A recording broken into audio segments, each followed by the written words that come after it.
To Germany now, which is making headlines for a U-turn. This is about immigration.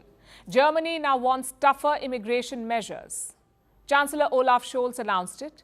This was after a marathon meeting with German state leaders. They've come up with new rules. They'll make it easier for Germany to deport migrants. And it's a far cry from Germany's old policies, pro-refugee policies, implemented by former Chancellor Angela Merkel. And Germany's case is not unique. It's part of a larger trend we are seeing across Europe. On Monday, Italy proposed a migrant plan. Prime Minister Giorgia Meloni is shipping them off to Albania. Migrants will wait in Albania while their asylum applications are being processed by Italy. Meanwhile, the French Senate is also debating a tougher bill.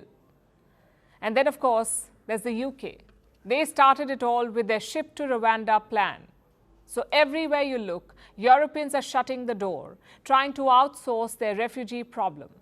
Here's our report. Olaf Scholz has struck a deal. He's found a way to appease leaders in Germany's 16 states. After hours of discussion, this is what he came up with. I don't want to use big words, but I would like to say that I believe this is a historic moment as we sit here. In light of an unquestionably huge challenge with very large numbers of migrants and irregular migration, we have managed for all levels of the state to closely cooperate, which is necessary. What exactly is the historic decision? It seems to be undoing the past.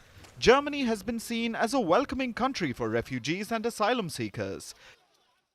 This was because of the policies of former Chancellor Angela Merkel. She opened the door for people trying to escape conflict zones and other unsafe places. And she's been blamed for all that followed.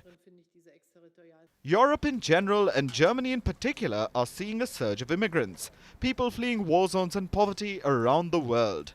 The EU promised to be humane to asylum seekers, but it wasn't prepared for the rush. So now the bloc is slamming the door shut, one country at a time.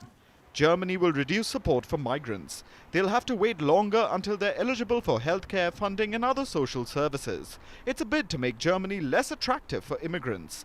And Germany's far from the only European country doing this.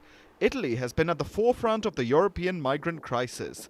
Prime Minister Giorgia Meloni says it's a victim of geography, becoming the first port of call for migrants who brave the Mediterranean. Her solution? Change geography for the migrants. Instead of staying in Italy when they land, migrants will be packed off to a non-EU member, the Balkan nation of Albania. The agreement consists of the fact that Albania will give Italy opportunity to use some areas of the Albanian territory in which Italy can create at its own expense under its jurisdiction two structures where it can set up centers for the management of illegal migrants. These facilities will initially be able to accommodate up to 3,000 people who will remain in these centers. The centers are supposed to become operational next year. They will house up to 3,000 migrants, which is almost nothing compared to the number of people reaching Italy. Meloni says their asylum applications will be processed in a month, and only one center will house migrants at a time.